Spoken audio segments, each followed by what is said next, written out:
I created the large life-size T-Rex called Essence of Rex. It's at the Tate Museum. And Chris drove him down from Cody, attached to the back of a flatbed trailer. My staff had the wonderful idea that we should enter the T-Rex in as a float in the parade. He's like, well, I think I really like to ride it during the parade. It's like, I don't know how people are going to feel about that. I'm like, Chris, T-Rex riders don't ask permission. And he's like, you know what, you're right. I'm going to do it. Right when our float was to take off, Chris put on his red CC rodeo vest and got up on top of him and rode him through the parade. If you ever get a chance to ride a T-Rex down Main Street in your hometown, you got to take it up.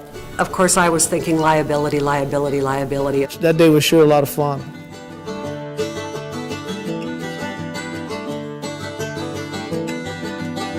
I was out hunting one day with my roommate at the time.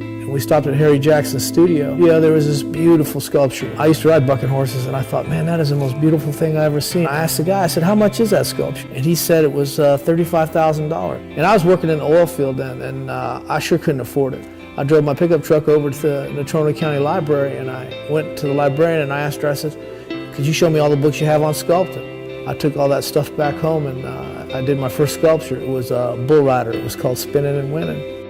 He has different shapes of different movement going in different directions, but there's also a sense of emotionality. It is not some smooth, stylized horse.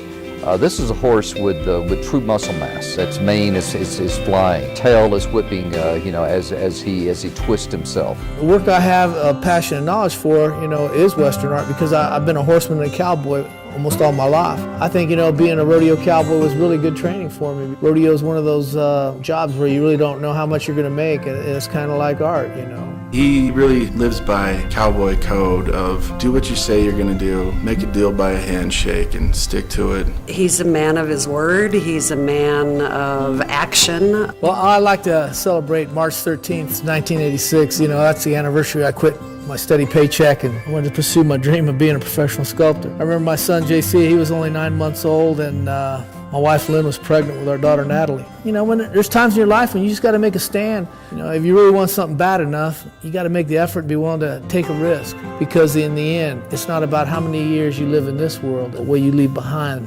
That's what really truly matters.